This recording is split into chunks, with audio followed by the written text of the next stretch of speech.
Hey there, Knicks fans. We are so excited to announce that Fanatics Fest is back in New York City this summer, taking over the Jacob Javits Center from Thursday, July 16th to Sunday, July 19th. You can meet your favorite athletes from every major league, including current Knicks like Josh Hart, Jalen Brunson, and Karl-Anthony Towns, and the legend, my guy, Patrick Ewing. Catch live podcasts and panels featuring some of the biggest names in sports while experiencing interactive activations from top leagues and brands. You could also grab exclusive merch and discover one-of-a-kind memorabilia from sports and entertainment, buy, sell, and trade collectibles with hundreds of top dealers, and best of all, connect with fans from around the world who share your passion for sports. Tickets are on sale now at fanaticsfest.com, and when you use that promo code KnicksFilm10 at checkout, you will get 10% off your purchase. How about that? It's an extra day of the world's #1 sports fan festival coming together under one roof, and you will not want to miss it. Hello, everybody, and welcome to another edition of the Knicks Film School Pregame Show. My name is Andrew Claudio, and it is time to preview another Knicks matchup, this time on Sunday night, a primetime matchup against the Los Angeles Lakers on NBC. Shout out to being 10 again and watching games on Sunday night on NBC. But the Knicks will play the Lakers, a marquee matchup. They're not competing against real football, so hopefully this will be a game that NBC gets a lot of eyeballs. And of course, the Knicks will look to make it 6 consecutive wins. What a difference 10 days make. We're not firing everybody. We're not trading everybody. We're not blowing it up for Giannis, at least not right now. One loss will probably change that. The Knicks will welcome the Los Angeles Lakers in, another team that's off of a pretty big win over a bad team. They played the Wizards on Friday night, won by, I believe, 30 points, put up 142 on them. I got to say, if you watch the end of the Cavs game, in which Luka Doncic fell off of the platform court that they had, my first thought was that I hope he's okay. The second thought was like, well, that might mean he's out for the Knicks game on Sunday. No, he played last night, had a triple-double, looked outstanding. We'll see if this new Knicks defense, which now just exists, not as better, not as playing well, it exists. The Knicks actually play defense these days, up to, I believe they're 0.1 behind Boston for 11th in defensive rating. So the Knicks defense is definitely on the up and up. As we now transition to talk about the Lakers, though, they are 29-18 on the season. They're currently in 5th, but it's like a 3-way tie for 7th in a cluster in the middle of the Western Conference. They're 7th in offense, and yet they're 17th in net rating. They have a dynamic offense. Luke is averaging 34, 8, and 9. Austin Reeves is averaging 27, 5, and 6, and didn't even play on Friday night. And then LeBron James, remember him, is averaging 22, 6, and 7 on the season. So how, with all that offense, are they 17th in net rating? Well, they are 25th in defense on the season. You can score points on this team, and hopefully the Knicks will be able to score some points. But let's see how good of a matchup this is between two teams that are separated by 1/2 game in the overall NBA standings. And joining me to talk about this matchup between the Knicks and the Lakers, returning guest from the Lakers Lounge, Anthony Irwin. Welcome back to Knicks Film School, sir. Thanks for having me, man. Always fun, really exciting when I get that invite from you in the Twitter DMs, and now we have each other's cell phones because I never know when I receive a Twitter DM, so it's just kind of luck of the draw if I see it in time to hop on here. But thanks for having me, bud. This is where I have to empathize with my good friend Jonathan Macri, who was, I'm sorry to bring this up again, Jonathan, he was hacked.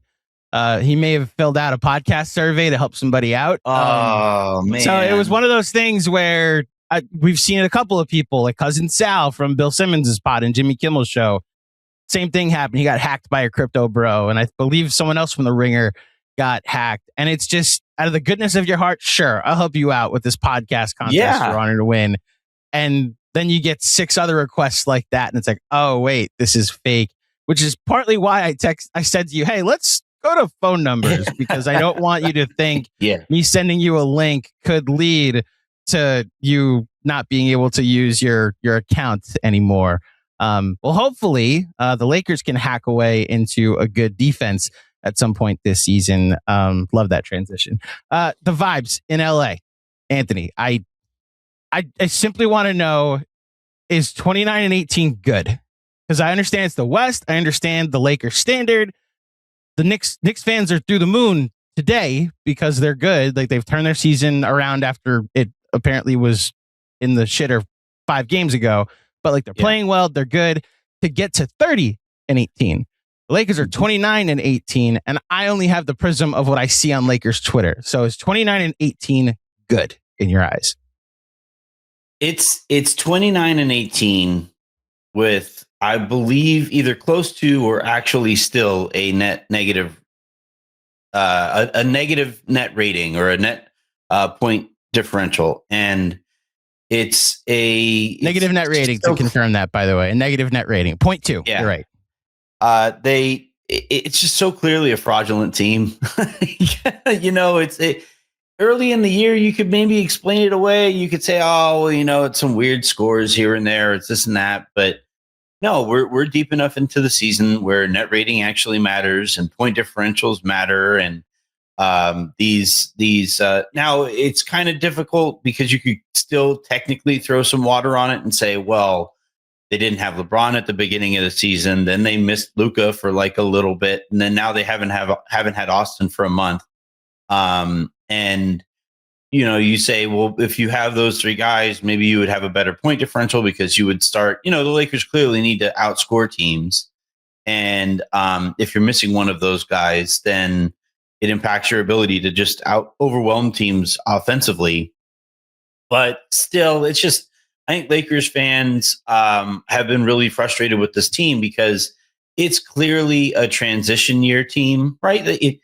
You can't say that you're trying to win a championship and then employ DeAndre Hunter as your Ayton as your. Yeah. There's been a lot of couldn't do with DeAndre Hunter either, but yeah, that too. But like, you can't say like, all right, we are really going for it this year, guys. We really believe in this team and this core, and here we go. Okay, Ayton, are you going to try tonight? Like, it's a difficult spot to put your fans in. So, I think Lakers fans are really kind of looking forward to the next few days to see what direction the front office takes this team in. Are they going to continue to hold out hope that Giannis makes it past the deadline and that they would get their shot at trading for him this summer? But the vibes in LA this year have been pretty weird. It's not the kinds of vibes that you would expect to have for a 29-18 team. I didn't mention this in the resume that I go through at the beginning, but they're 14-2 in clutch games too, which is somewhat of a luck thing. It's also, I think there's a skill to winning in clutch moments. So they have the highest net rating by far in the clutch, which speaks to them executing down the stretch of close games. So I don't want to fully dismiss that their record could very easily be, 5 or 6 games worse if a couple of clutch games go a different way. I think this is where we transition to the transactional talk. I do want to, Knicks fans, I promise this won't be all about the trade deadline, but like, who's the name? You just mentioned Giannis. I guess we'll start there. Like, what are Lakers fans? It sounds like you're saying the hope is that this thing gets to the summer when they have a better opportunity, which is where Knicks fans that may want Giannis are. Is that the only plan? Is it the Giannis plan, or is there anything closer to the deadline that could be more of a significant upgrade that Lakers fans are hoping for? Yeah, just really quick on that clutch thing. It's kind of like, I don't know if you're much of a football fan, but one of the stats that you can always look at to predict what kind of a season a team might have the following year or the upcoming year is how they fared in one possession games. Because in football, that thing is the actual ball is designed to bounce randomly. So you get a different bounce here and there, and a 1-score game can go completely differently. Right. And so, like, I'm a Vikings fan, and there was the one year where they went like 8-1 or some crazy number for, 1-score games. And the next season, all my friends were like, this is the year we're going to take that next step forward. And I'm like, I don't know, guys. Like, that's a crazy stat that no team usually survives. The Commanders this year, right, were this version of it, where it was like they were really good in those 1-score games. The NFL overreacted, had them scheduled for all kinds of national TV games, and then they sucked. Right. So it's like that's kind of like the spot. Now, basketball is a little less random than football, but I think it's somewhat analogous. Right. Real quick, I want to give a shout out to the Giants fans watching. we know that Vikings team very well. Now, I'm a Jets fan, so it's not me. But the Giants, I remember the talking points that week were like, all the Vikings play are one-score games. If it's close in the fourth quarter, we have a shot. So that's the randomness. Giant fans, that's the last time you guys were relevant. So I wanted to make sure I brought up that highlight for you. Okay, we got to. I'm sorry it was at your expense, Anthony, but continue. It usually is. I'm a Vikings fan. I'm used to it. Fair. So the as far as like the deadline, the Lakers, like basically half the league, they're waiting to see how this Giannis thing plays out. And me personally, I'm hoping that some team makes such an overwhelming offer to the Bucks that the Bucks feel won't be there this summer and Giannis gets traded. You know, I think it kind of sort of has to be either the Knicks or the Heat. Golden State.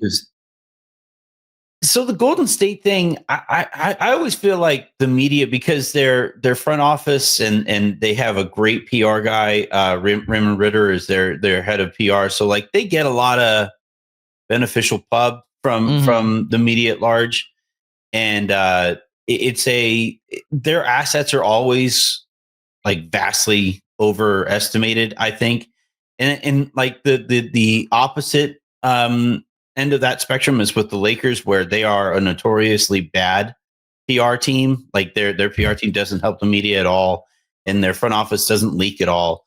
So like the Lakers, they'll make these trades, which like the Luka trade was just incredibly imbalanced, but they'll make like a run of the mill trade, and people will be like, "Gosh, that is such a steal! How did they arrive there?" And it's like, no, the starting point was you had their assets, you know, misestimated in the first place. Right. And so with like the Warriors, it's like, yeah, they could get these 3 picks or 4 picks or whatever the pick total is.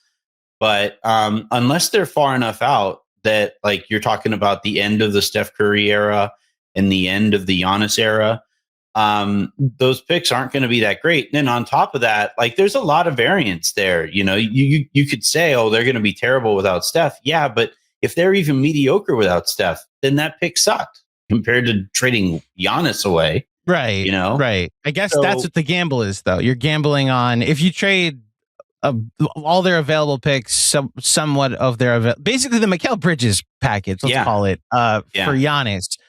You get to gamble on post Steph, post Giannis.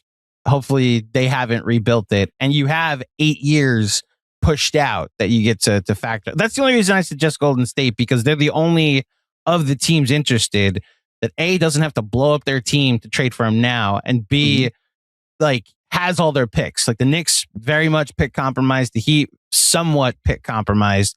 The Warriors, it's just like, all right, gamble on the post Steph Curry future if you'd like to, which is my only thought in suggesting Golden State.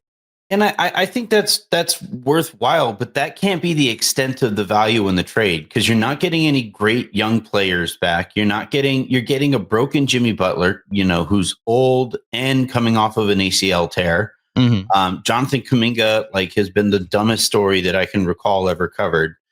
So it was like, I don't know. I just think it's I don't think it's such a great offer that Milwaukee should take it now. Like, you're going to get better offers in the summer when more teams can literally, like, there's more flexibility. So, you know, by that time, the Knicks will have enough conversations to maybe figure out what to do with one of their wings or with Cat to bring back enough picks to make a stronger offer. The Lakers will have more picks to potentially trade. And at that point, you could give just straight up financial flexibility back to the Bucks. You can go on to, maybe this season doesn't play out the way that the Thunder wanted to play out. And, you know, Sam Presti finally uses some of that insane draft, war chest that he has. Anthony, you're hinting at the one that I don't think a lot of people have thought. I thought about it the other day when the Hartenstein report came out that they'd be shopping him. And it's like, they're about to get really expensive. Well, maybe they're the Giannis team this summer. Say they lose in the second round and continue that curse of teams that make the finals don't make it to the conference finals the next year.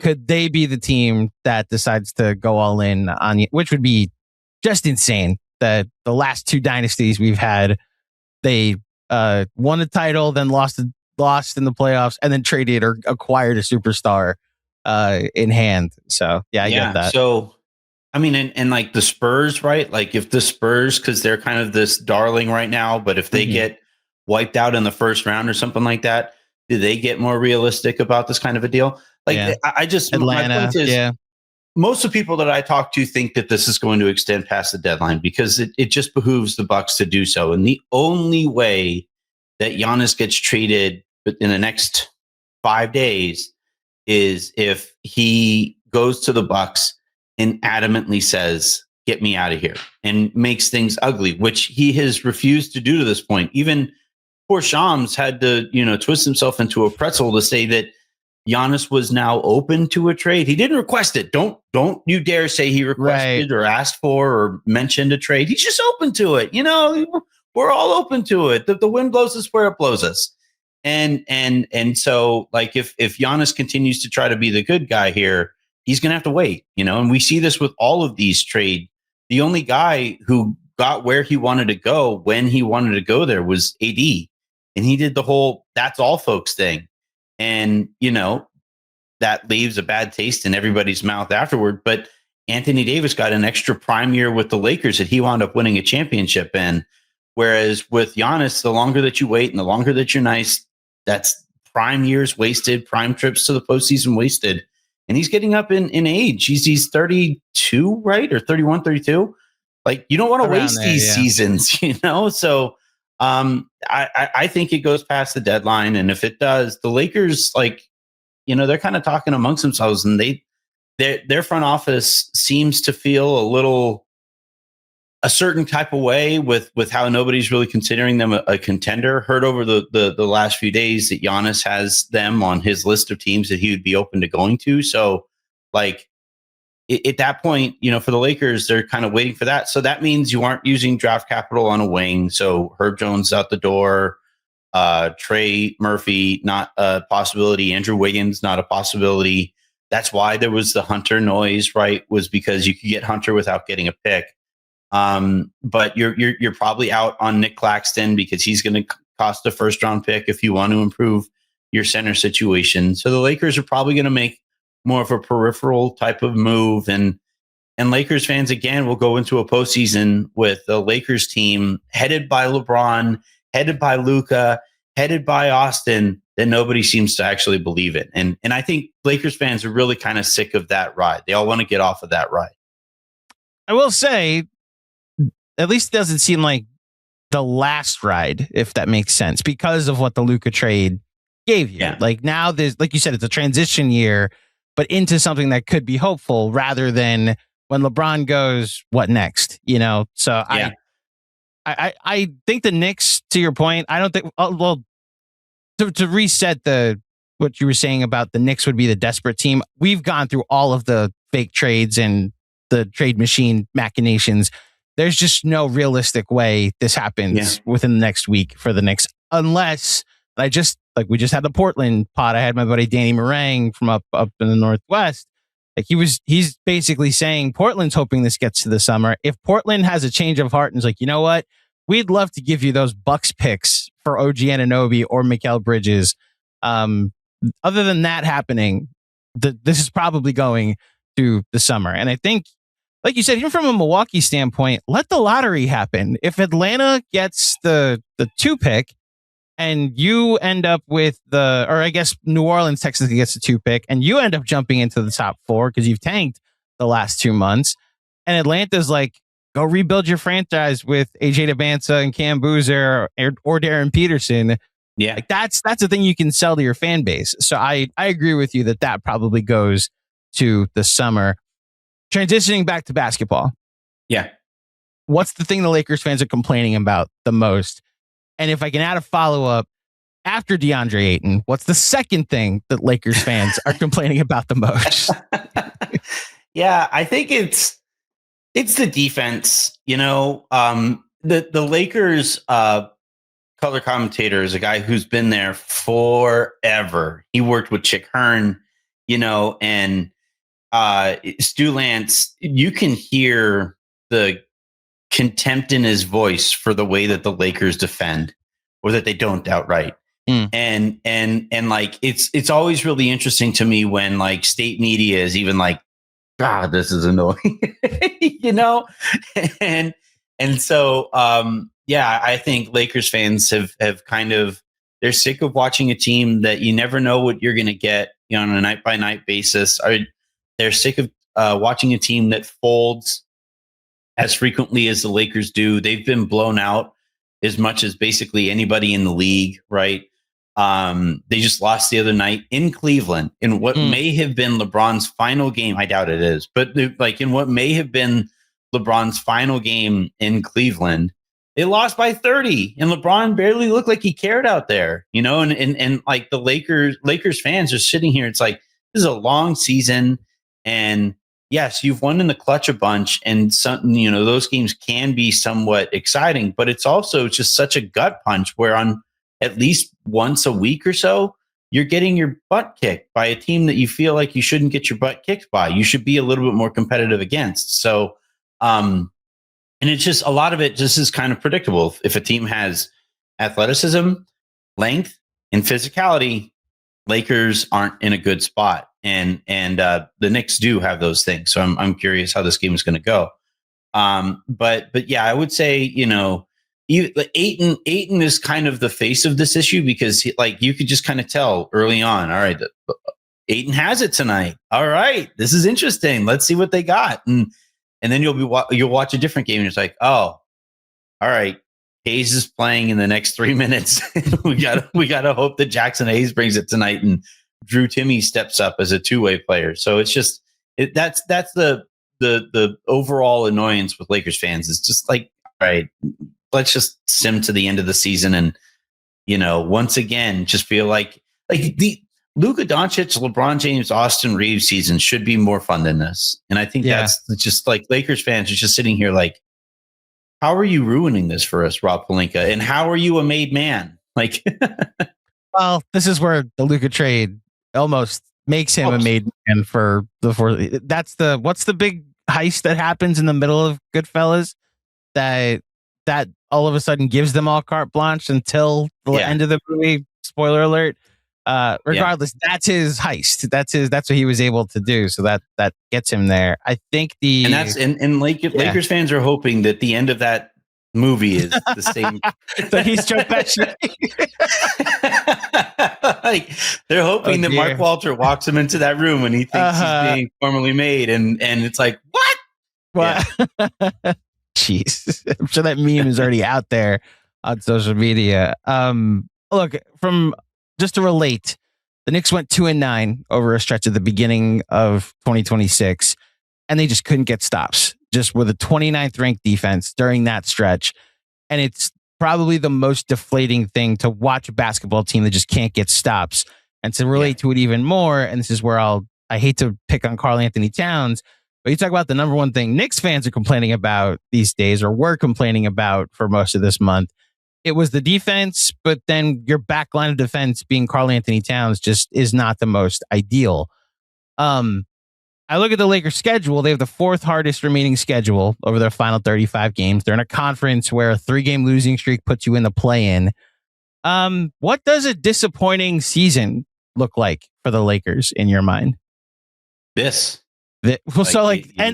is a disappointing ending to this season? Or is it already past? Like, this is a disappointing season? Yeah, well, because like it's disappointing in this sense, because like every year, for especially the last half of the AD LeBron era, was like, will the front office believe in this team enough to, you know, put more chips into the middle of the table? And to go another season now with Luka at 27, you know, asking that same question. I just think, again, like poor Lakers fans, they're stuck watching the same exact movie over and over and over again. And yeah, maybe you have a different guest star here and there, or an actual different headliner, but then you sit down for the movie and you're like, really? Again? Like, how are we watching this movie again? So, I think it, like, that's where, you know, in a more macro sense, this is a disappointing season. Now, as far as like actual season outcome, to go from being a 4 seed last year, and if they're like in the play-in or something like that, then and took a legit step back when they were set up in terms of personnel and in terms of coaching to take a step forward this year, right? Like, you were supposed to be significantly better. You upgrade from ending the season last year with Jackson Hayes as your starting center to DeAndre Ayton, who we can say any number of things about, but he's a better basketball player than Jackson Hayes.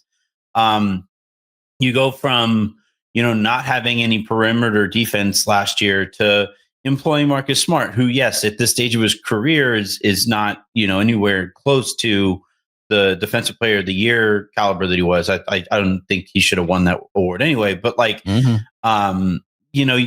had the pieces to, coming into the season where it was fair to be optimistic. And JJ Redick in his second season, is he and his coaching staff going to take a step forward and help this group out more and prepare them more for the playoffs? And on a lot of those fronts, it just hasn't been the case. To the point about JJ, because I did want to ask about how Lakers fans feel about year 2 of JJ Redick. And look, I miss the JJ Redick podcast for sure, and I also miss him as a Brooklyn resident. I'm in Queens, so it's a rival borough, but like, he went to the West Coast to become the Lakers coach. I thought he did a fine job in his first season. How are Lakers fans feeling about year 2? Yeah, I mean, I think the qualifier for all of that stuff was like, he had a fine first year as a first-time coach, not NBA coach, not NBA head coach, but like a first-time coach. He went straight from the YMCA sidelines to the Lakers head gig, like that's with LeBron and with, at first Anthony Davis and then eventually Luka. And so, like, I thought he navigated last year's regular season about as well as anybody could have possibly hoped, better, honestly, than anybody could have possibly hoped. The postseason last year was an outright disaster. He got just thoroughly sunned by Chris Finch in that series, and at one point was so desperate that he played the same 5 dudes for an entire half of a playoff game. And then if anybody asked him real quick, I had Tom Thibodeau as my coach, and I was like, "Yo, that's Tibbs is like, that's crazy." Like, even Tibbs is like, "Bro, you got to make a sub," Right. Like, and then, like, if anybody asked him about it, he went full Duke headliner player, and what are you asking that because I'm in my first year? It's like, yes, dude, yeah. That is why you're getting that question. You're also getting that question because nobody's ever done that before, and it didn't work. And so, and this year, I think he's been, I would say, a little bit better, a little bit more patient with especially the media. Right? I do think how a head coach handles the media is a bit of a reflection on like, that's an important part of the gig. And if you can't kind of gather yourself in between the end of the game and then at the time when you're talking to reporters there and you get frazzled in front of reporters, then you're going to get frazzled in NBA games. Right. And I think he's handled that a little bit better. The X's and O's have been somewhat better. But like, I think he still, like, he took too long to take Rui out of the starting lineup, and eventually it only kind of happened because Rui got hurt. And while Rui was out, Jake LaRavia kind of showed that he's not a better player than Rui is. He just fits better in that group. And so, yeah, I think he's been a little bit better, but I think everybody's just kind of holding their breath for how the postseason goes, how these playoffs go, because that, I'm telling you, like, that was such an eye-opening experience and they didn't make any changes to their coaching staff either. So you're going into it and you're like, please be different. I don't know why it would be different, but please be different. And we'll see if it is. Yeah, it's tough when you have mild success in your first year, those second year expectations. And that's if you have a veteran head coach. Like when Tibbs got here, his first season, it was like, oh my gosh, competence. I didn't know we could have that in New York.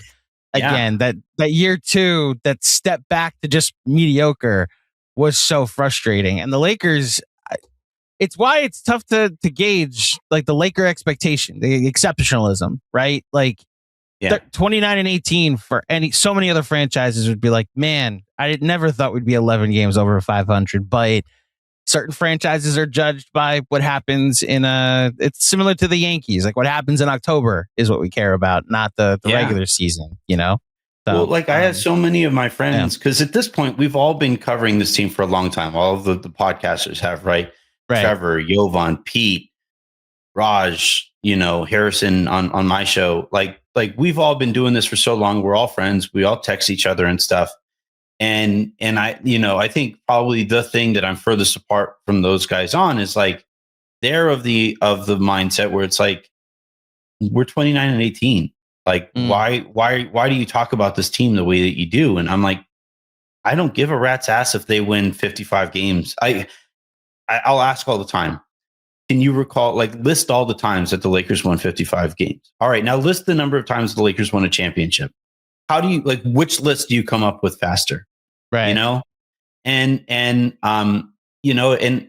it's just this team and this fan base in particular is just wired in a way that, the Yankees are the perfect apples to apples, big apples comparison, where it's like, it's cool, sweet. You won however many games and Aaron Judge is an MVP. You guys lost to the Dodgers in the World Series. You gacked it away the way that you guys did in that inning, right? Where it starts with an Aaron Judge error and that inning just goes about as poorly as it possibly could.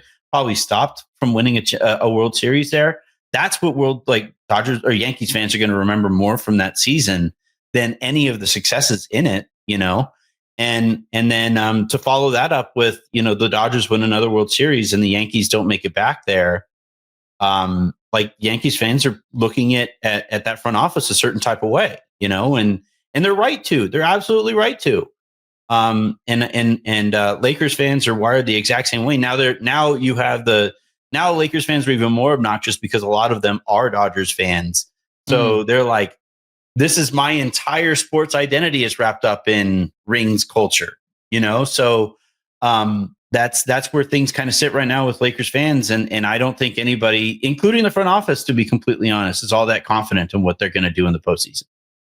I could have stopped you at any point talking about the Yankees downfalls. I'm a Mets fan though, so for some reason I just chose not to. I just was fine letting you just lay out.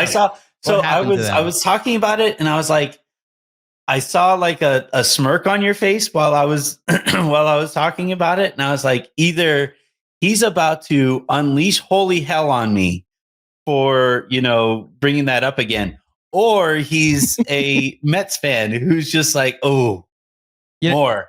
My favorite part about that playoff run when they ended up losing to the Dodgers, they had Juan Soto, and where did he end up? Now listen, the Mets have enough of their problems that they have to. And I just realized every Yankee fan turned it off. I apologize, Yankee fans, kind of. But for the rest of the pod, I will try to tone down my hater goggles at least. But I think Yankees fans, like I was saying, all the same stuff that they feel. Well, that's you talk about the apples to apples connection. Like every Yankee fan I talked to is like, did they just opt out of the offseason? They really saw the team basically for the last 2 months of their season and said, let's run that back. And it was a good team. It was a good regular season team. Yeah.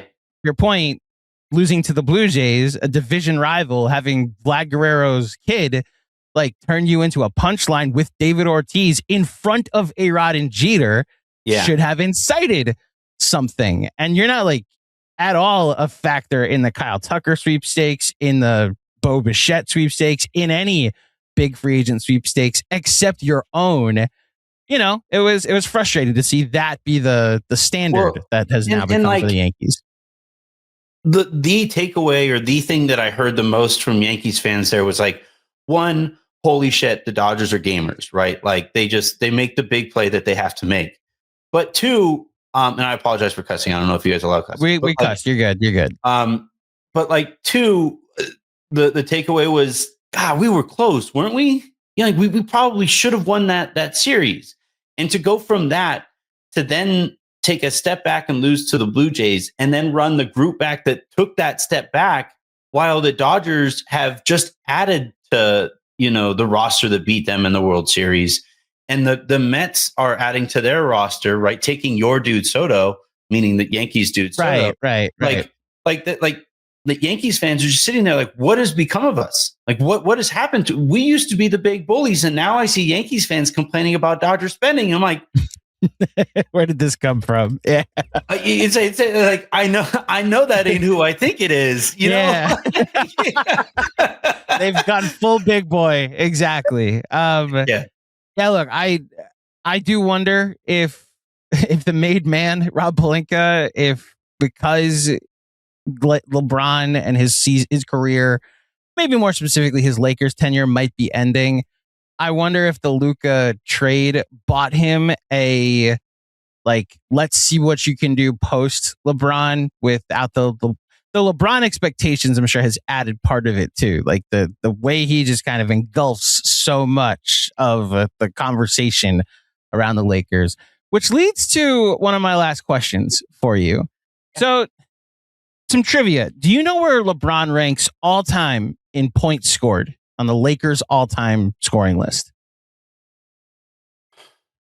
Well, he's behind Kobe and Kareem. He is. Sure.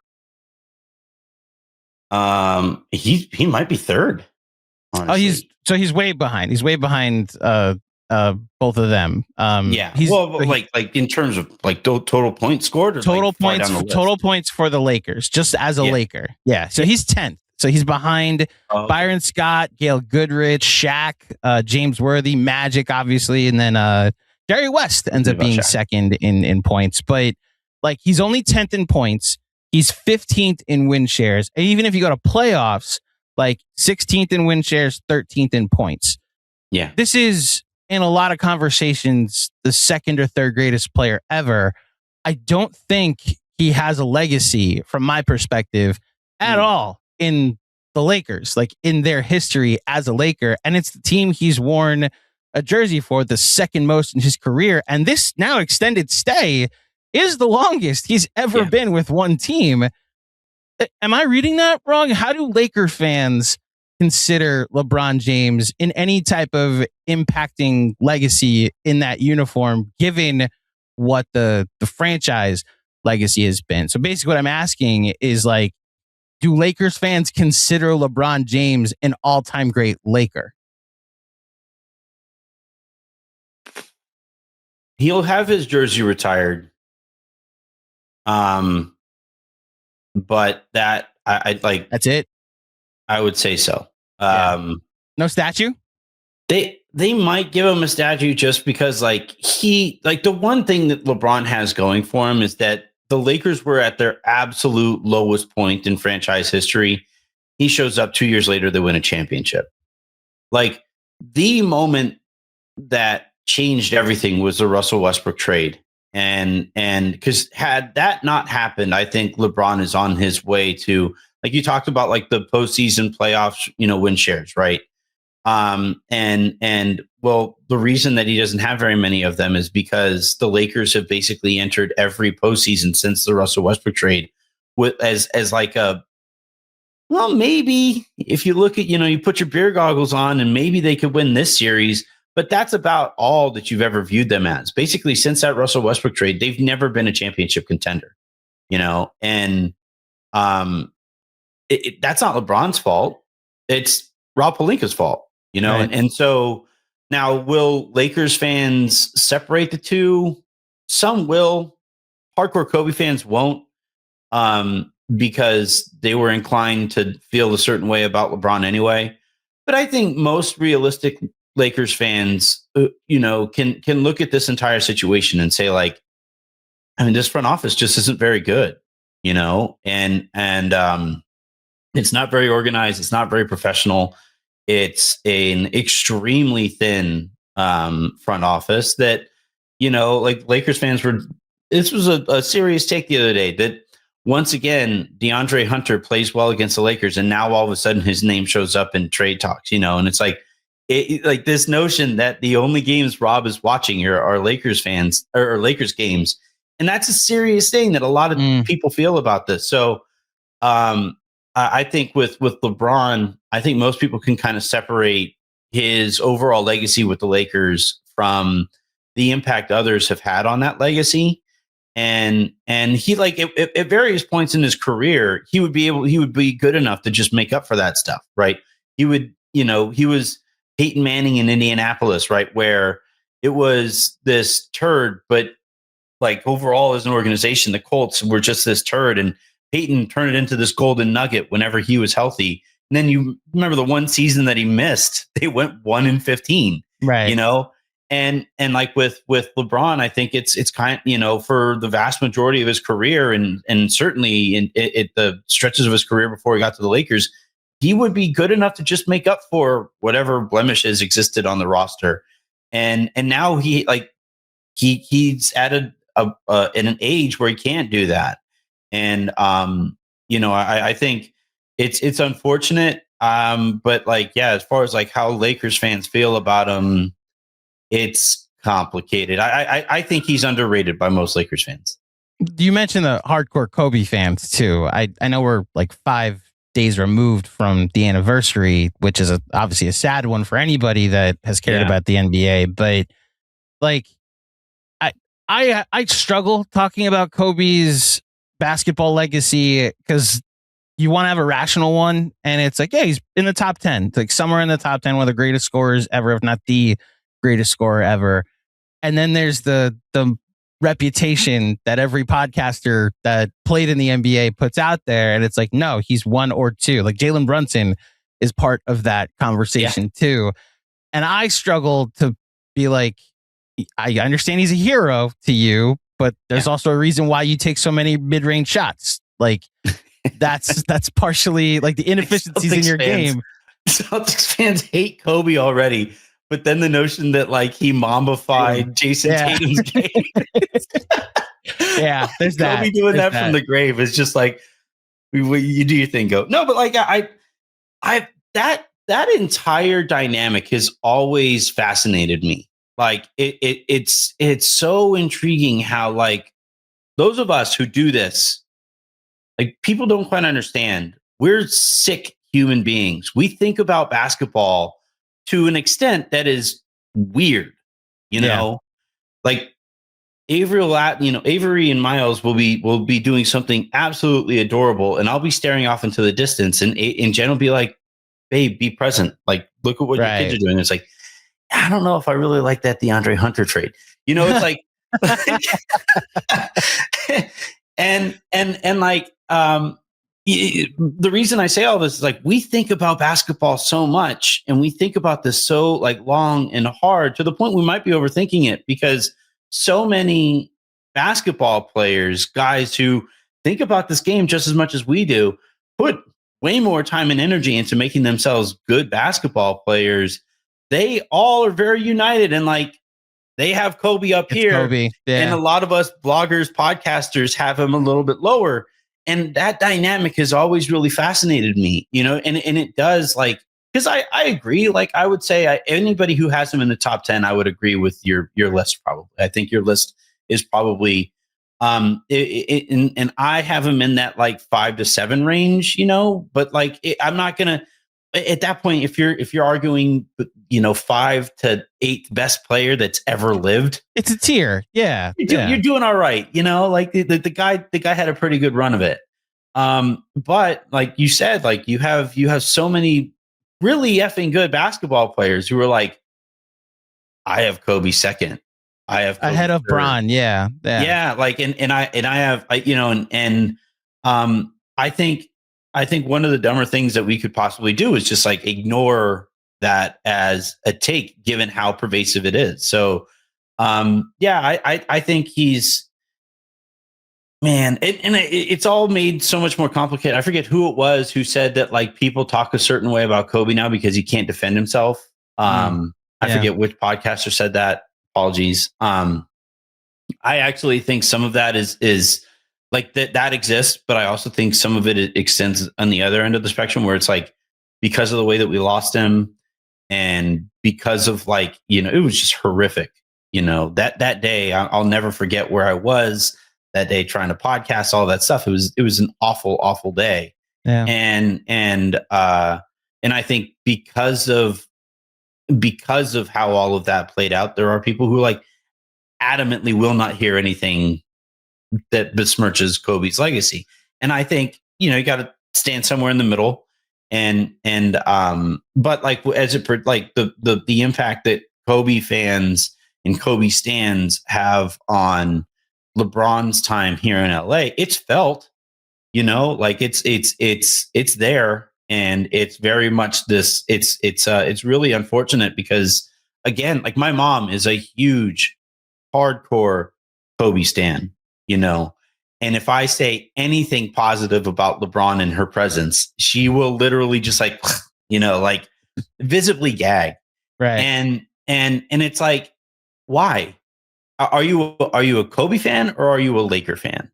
And to me, it like, you cannot ignore what LeBron brought the Lakers out of, basically single-handedly, given how poorly we have seen Rob Pelinka's front office handle a lot of these rosters, right? Rob is really good, obviously, at getting the stars, but he doesn't have that's the extent basically of his basketball ideology. Get the star and the star will make it work. And it's like, no, in today's NBA, you have to not only get the star, but you have to think about the star that makes that the superstar better. You have to think about your 1st through 7th guys. You have to think about your 9th through 14th guys significantly more than in years past, and you have to do all of this at a significantly more difficult CBA to navigate than basically ever before. It's a really difficult job, and I just, I wish LeBron was here when like Jerry West was running stuff, Yeah. And I wish LeBron was here with a more serious organization. And look, he had that with Riley. Like he went to a serious organization, saw how they ran, and tried to bring some of that over to Cleveland. I know, but I also wonder if his legacy is a little different if the Warriors just like don't happen. Like if they were. He was the next that was supposed to be the next dynasty, is those Cavs teams. They got the 4 straight finals, but go ahead. Yeah, Kevin Durant doesn't happen. Right. If he doesn't beat the Warriors, does Kevin Durant not happen? Which is what I'm kind of hinting at. If not even just the Steph Curry rise, if they don't become the most unstoppable thing I've ever seen in 2017, then do we look at the Cavs differently if he's got 2 or 3 championships under his belt in the Cavs uniform as well as in the Heat uniform, Yeah. And then, it's honestly like the perfect Lakers thing to happen, that the championship that they won is the one that everybody wants to assign an asterisk to, right? Like the Lakers can't just win a championship. It has to be this polarizing talking point that, people want to, because the championship that he won with the Lakers, like that was a dominant team. Yeah. And they were dominant in some respects, maybe I wouldn't say manufactured by the bubble, but certainly aided by the bubble. Like Anthony Davis's shooting numbers in that run were incredible, and he forgot how to shoot from that point forward. But like, but like that, if that's a normal championship that the Lakers win, where fans are in the stands, you're going to away games, you're beating teams on the road. I think we're talking about this very differently, I actually go the other way, by the way. I actually think the bubble, because you take away all of those off the court factors, totally, it actually made it the most level playing field that any championship's ever been won on. So that's where I actually go to. Well, it was funny. I was laughing at this because how ridiculous it is to say out loud, but there was that report that Daryl Morey was like, said a certain couple of things about the bubble that made it sound like he was kind of throwing shade at the bubble and the championship that the Lakers won during that bubble. And I was like, win one any other way, man. Just like made a joke about it on Twitter. Mm-hmm. And then I get a DM from Daryl. He's like, here's my cell. Call me. I want to talk this out. And so we were talking about it, and he was like, no, actually, I think I like what you're saying. I actually think that was the more difficult championship to win. And I think the Lakers deserve a lot of credit for winning it. And you look at like you look at the ways that various guys look at the bubble, and I think it tells a lot about like who they are as winners or basketball players.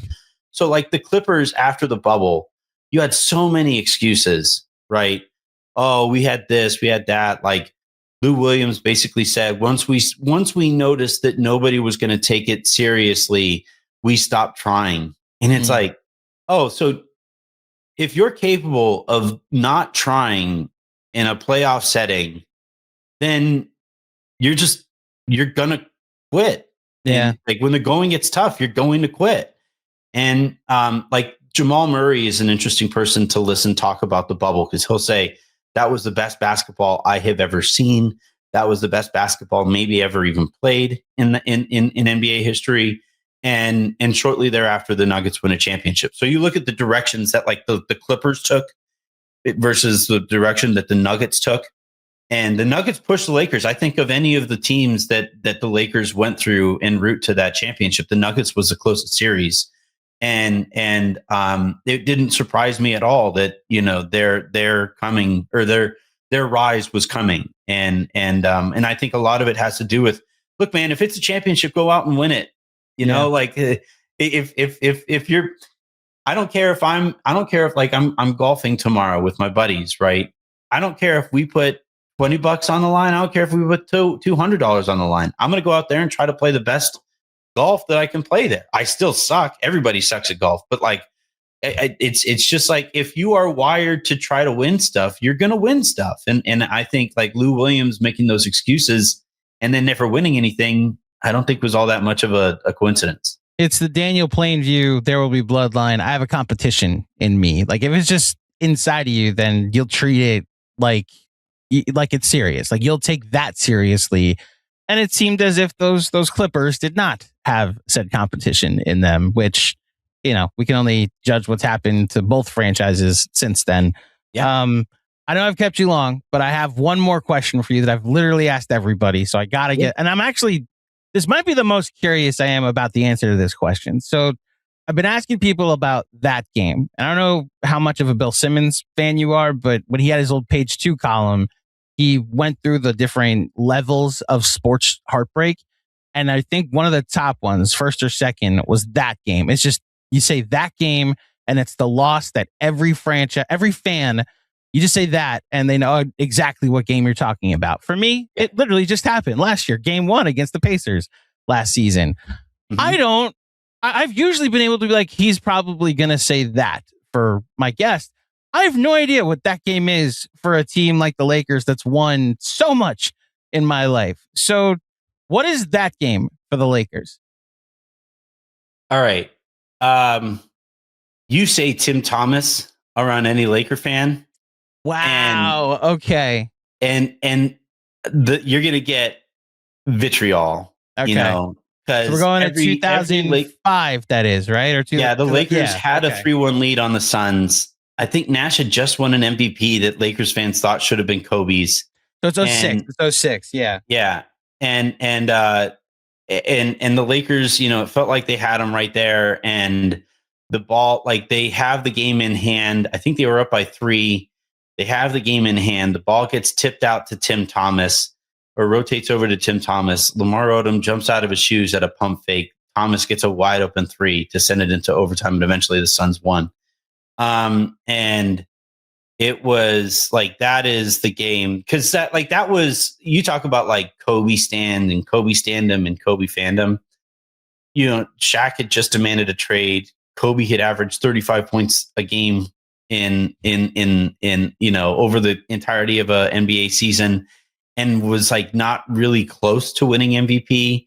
You know, and like I think he finished behind Dirk, and I hated Dirk for a little while after that. That was a weird season where there were 4 guys that were all like getting first place votes, and yeah, I think I remember because I think it was LeBron, Nash, Dirk, and Kobe, and I remember just as like a kid, senior year of high school, arguing on like the bus, being like, I think it's Kobe. I think there's no wrong answer, but I understand if you don't give it to a guy that finishes 7th, but they're probably a lottery team if He's not just a lottery team. Look at that roster. The worst lottery team. Yeah. Kwame Brown, Smush Parker, like guys like that on that team. Yeah. So Lakers fans, like in that series, Kobe was going head to head against the guy who won what they thought was their MVP to win. And they thought they had it in hand. And even there, like, but till that last moment, Tim Thomas shoots that 3-pointer. And that's that game, I think, for a lot of Lakers fans. Yeah. Okay. I remember watching the game live. That's also the series. So 2 elements of that I remember. That's the year after they went to 7-game best of 7 in the first round, because the Magic went up 3-1 on the Pistons. Maybe it's a year or 2 after. And so like my whole thought, like when the Knicks beat the Heat in 99, they won a deciding game 5 to win that series 3-2. So you now fast forward to the mid 2000s where you don't win 3 games. And like Tracy McGrady, this is my worst confession to you. I was always a T-Mac over Kobe guy in like. We all make mistakes. I was a teenager. Kobe then definitively made it like, no, it's Kobe. But when the Magic went up 3-1 on the Pistons in whatever year it was as an 8th seed, I was like, see, this is why T-Mac's the MVP or whatever should be higher, or this is why I think he's so good. Yeah. The Lakers, Kobe hits that buzzer beater in one of the craziest, like one of the better YouTube. Should have won the series. Would have won the series against, like you said, the eventual MVP in Steve Nash. So there's that element to it too that I think was fascinating. Kobe had a great dunk on Nash in that series too. Mm-hmm. That was just. And in the game 6 you're talking about, he had 50 points in that overtime loss. You know, so that's the one that like Lakers fan, and you're right. Like we've lived a very blessed life as Lakers fans. So it's like I know vast majority of people are like, dude, you're talking about a first round. Like, come on. Right. No. Like in a year you didn't have Shaq, didn't have Gasol. Yeah. Well, so like they would have played the Clippers the next round, the Elton Brand led Clippers. And then it would have been, if they get through that with 7 home games in that series, you're playing, I believe that's Dirk and the Mavs. Yeah. Dirk and the Mavs, which like the Mavs may have gone on to win that series and go to the finals anyway, but that's at least a trip to the conference finals that you could say Kobe dragged a team to. So Luke Walton was a starting wing for that team. We'll wrap with this. I'll read out your starting 5 for that game 6. Yeah. Lamar Odom, so one of the all-time Lakers. But that was before Odom became like 6th man of the year Odom. Right. Starting. Right. To your point, he's starting in this one. Smush Parker, Kwame Brown, Luke Walton. That's the starting 5. Kwame Brown and Smush Parker played 81 combined minutes together. Devin George, former champion. Sasha Vujicic came off the bench as your 6th and 7th men. And Brian Cook and former Knick Ronnie Turioff end up being your 8th and 9th men that played. Kobe played 52 minutes in this game, went 20 of 35, hit 5 threes, and had 50 points in this game. And an unfortunate loss. Yeah. Fucking Tim Thomas. Anthony, thank you so much for giving me your time. Before you get out of here, please let the fine folks at home know where they can find you and all of your work. Well, so Lakers Lounge is where you can find it. YouTube.com/@LakersLounge is where we're at. And then for like more general NBA fans, I think this is, more what Knicks fans might be looking for. But I'm working with Offside, which is, Knicks fan Jason Concepcion is a colleague of mine over there. Friend of the pod. And so we're over there and we're doing some cool stuff. If you enjoy chatting during a Knicks game, like the chat for some of these specific teams have been awesome. The Lakers chat is really fun to participate in. So you're going to want to go to offside.gg to figure out like where to find the beta test and all of that good stuff to join in on some of that content. It's been really fun. It's been really fun to put that together. I'll make sure that's hyperlinked in the description of this episode. But also don't sleep on Knicks fans invading the Lakers postgame over on the Lakers Lounge. That's what there you go. It's been a staple of our Knicks Film School audience is that if the Knicks win, hey, that guy that came on the pregame pod and said bad things about our team, we got to go invade their postgame. Now, shout out to my buddies over at the Miami Heat beat or the Orlando Magic 6-man show who know that, or the Cavs in particular. some Yankees fans are going to feel a certain way. So I get it. I deserve it. I deserve it. Absolutely. You can get a lot of 99s in your chat if the Knicks win on Sunday night. And it's always good to see you. Thank you so much for joining me. And thank you to everybody for tuning in to another edition of the Knicks Film School Pregame Show. If you dug it, please head over to iTunes or Spotify. Leave a 5-star rating and a review. Check us out on all socials at Nick Film SKOOL. If you're watching this video, please like this video. And remember to subscribe. And we got bonus content on Patreon, some film sessions with Benji and DJ. And of course, Mr. Macri checking out the newsletter every single day over on Substack. I will be back on Wednesday for the pregame pod because the Knicks will play the Denver Nuggets. Apologies to the Washington Wizards. I do not want to do a pregame for the Knicks game against the Wizards. Also because I'm doing the post game for the Lakers game on Sunday night. So tune in for me next on that I guess later tonight after the game. Please join me for the Knicks Film School post game show. But until next time, thank you for listening. Thank you for watching. Enjoy the game tonight, and I'll speak with you soon. Peace. Must be 21 or older. Gambling problem? Call 1-800-GAMBLER. Connecticut, call 888-789-7777. Massachusetts, call 800-327-5050. New York, call 877-8-HOPE-NY. Maryland, visit mdgamblinghelp.org. Not available in all states. Terms apply. See the Fanatics Sportsbook app.